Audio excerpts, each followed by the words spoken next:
warahmatullahi wabarakatuh. Kami dari kelompok 4 ingin mempresentasikan tentang komunikasi verbal antar budaya. Perkenalkan, nama saya Erna Wianjana. Jadi di sini saya akan membahas tentang komunikasi verbal. Yang pertama itu ada bahasa. Bahasa itu adalah aspek yang diterima dari budaya kita sendiri, dari kehidupan budaya. Jadi bahasa ini tuh bisa membicarakan kita, juga bisa membebaskan kita. Lalu selanjutnya ada budaya. Jadi budaya itu adalah sistem makna yang dimediasi secara simbolis. Nah, bahasa dan komunikasi verbal ini dapat dengan mudah menciptakan kesalahpahaman, namun untungnya juga dapat memperjelas kesalahpahaman. Nah, selanjutnya ada bahasa manusia. Jadi setiap bahasa manusia itu mencerminkan sistem logis dan koheren. Nah, istilah sistem ini juga menyeratkan pola, aturan, dan juga struktur. Nah, semua bahasa manusia itu bersifat sewenang-wenang dalam fonemiknya atau unit suara. Contohnya dan misalnya seperti pada usia 3 bulan, anak-anak kan telah mendapatkan seperti suara yang seringkali dia dengar. Melalui penguatan suara yang dia dengar ini, yang terus-menerus mereka dengar ini, anak-anak mulai mengetahui kalimat melalui suara yang mereka dengar. Nah, dalam budaya apapun, anak-anak ini memperoleh keterampilan berbicara dan menulis, berbicara dan menguji terdahulu. Setelah itu keterampilan yang mereka terima adalah membaca dan menulis. Sekian materi yang. Assalamualaikum warahmatullahi wabarakatuh. Nama saya Muhammad Hermawan Bari. Di sini saya akan menjelaskan perbedaan fungsi komunikasi lintas budaya. Orientasi dalam budaya mempengaruhi nilai-nilai yang terkandung di dalam bahasa. Sebagai contoh, negara yang memiliki indeks individualitas yang tinggi seperti Jerman dan Amerika Serikat menggunakan frase saya, aku, diriku, hidupku sebagai bahasa sehari-hari. Tetapi jika budaya di suatu daerah memiliki indeks kolektivitas yang tinggi, penggunaan frasenya kami, kita, kerja keras kami menjadi bagian dalam bahasa sehari-hari. Perbedaan fungsi bahasa di antara seluruh budaya menjadikan hal tersebut identitas suatu grup. Yang pertama, fungsi identitas kelompok. Bahasa merupakan kunci hati dari sebuah kultur budaya. Bahasa merupakan lambang dari suatu identitas etnis atau budaya. Jika kita berbicara dengan aksen yang sesuai dengan bahasa kita, hal tersebut menggambarkan solidaritas kita dan kita akan lebih merasa terhubung. Bahasa merupakan hal yang penting dalam suatu etnis dikarenakan bahasa merupakan simbol yang sangat kuat. Sejarah dan asosiasi simbolis dalam bahasa memberikan kita identitas kultural atau kebanggaan tersendiri. Yang kedua ada fungsi persaringan persepsi. Bahasa lebih dari alat komunikasi. Bahasa merefleksikan pandangan dunia terhadapnya dan bahasa menjadi kepercayaan bagi orang yang berbicara dengan bahasa tersebut. Bahasa juga menjadi gerbang utama dalam menyeleksi apa yang disebut berita dalam kehidupan sosial kita.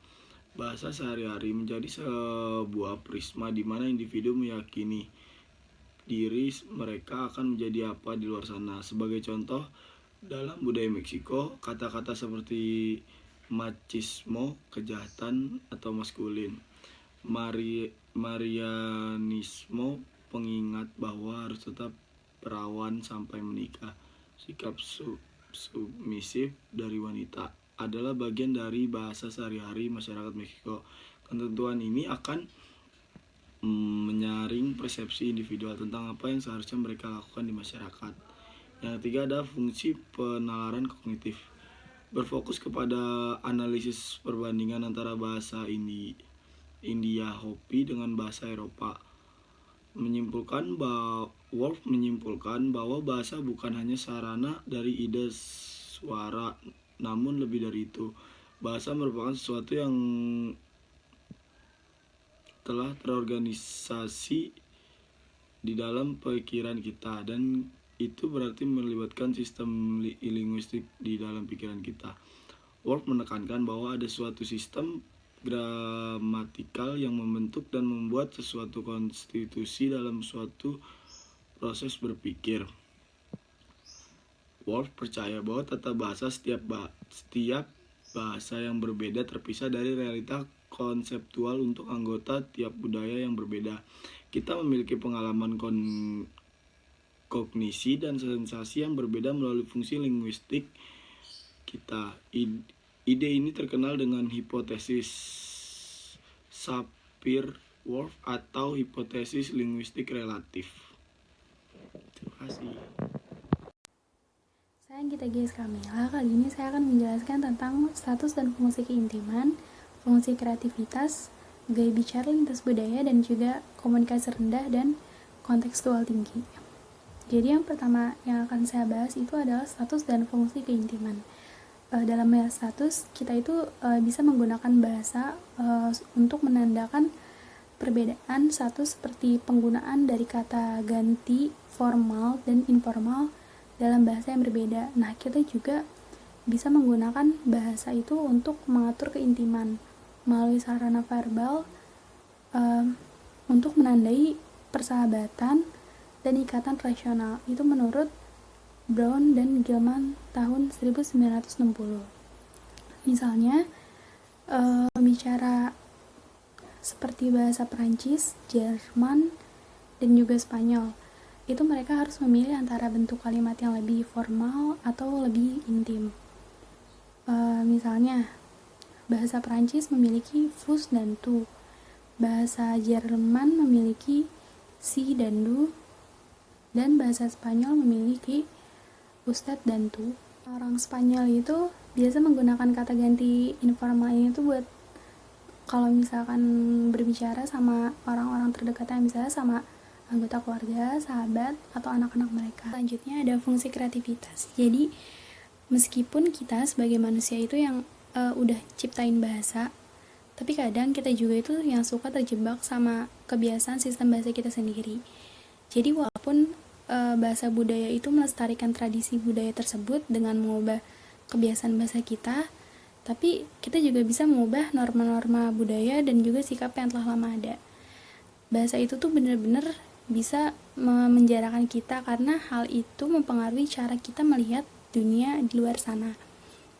Nah, tapi untungnya bahasa juga yang bisa membebaskan kita, yaitu jika kita itu dengan penuh pikiran mengubah kebiasaan bahasa kita dan memiliki pandangan yang salah tentang kelompok identitas yang berbeda. Nah, selanjutnya kita membahas tentang gaya bicara lintas budaya. Jadi bagian ini tuh memeriksa kerangka komunikasi dan juga konteks rendah dan tingginya konteks komunikasi dan dimensi interaksi verbal yang terkait.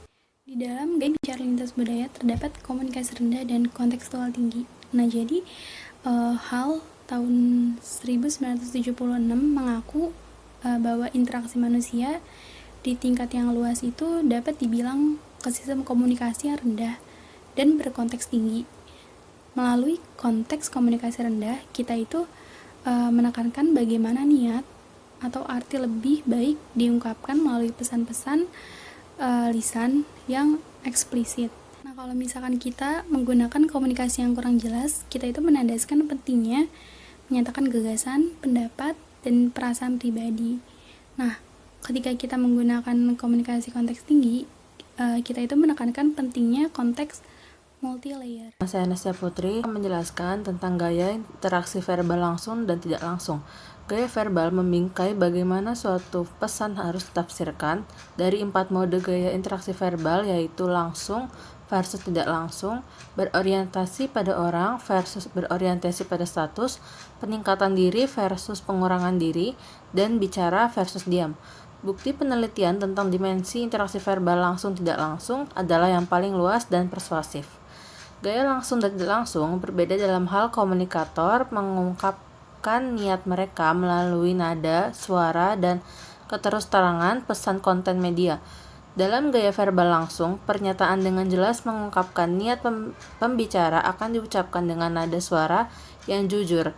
Dalam gaya verbal tidak langsung, di sisi lain, pernyataan verbal cenderung menyamarkan niat sebenarnya pembicara dan dilakukan dengan nada suara yang lebih bernuansa. Permintaan tidak langsung dapat membantu kedua belah pihak untuk menyelamatkan muka dan menjunjung tinggi interaksi yang harmonis. Jadi, gaya verbal langsung itu mengungkapkan niat mereka melalui nada suara dan keterus-terangan kepada pesan konten mereka.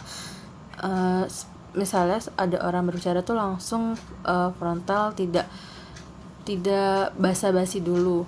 Kemudian gaya verbal tidak langsung, pernyataan verbal cenderung menyamarkan niat sebenarnya pembicara dan dilakukan dengan nada suara yang lebih bernuansa. Jadi pembicara ini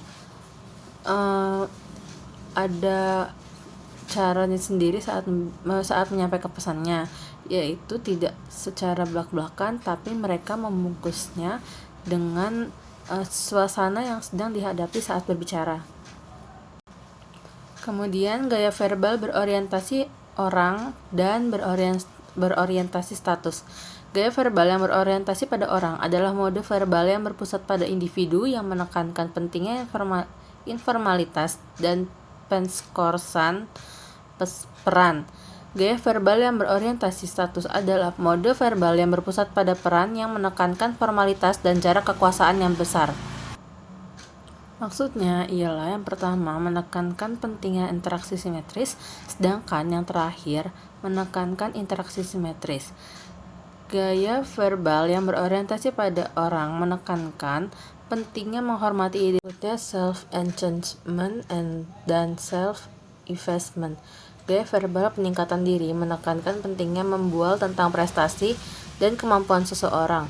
Sebaliknya, gaya verbal yang menonjolkan diri menekankan pentingnya merendahkan diri melalui pengekangan verbal, keraguan-raguan, pembicaraan sederhana, dan penggunaan penghinaan diri terkait upaya atau kinerja seseorang. Selanjutnya, keyakinan yang diungkapkan dalam bicara dan keheningan. Keheningan seringkali dapat mengatakan sebanyak kata, sementara keheningan terjadi dalam konteks interaksi dalam budaya di seluruh dunia. Bagaimana keheningan ditafsirkan dievaluasi berbeda di seluruh budaya dan di antara orang.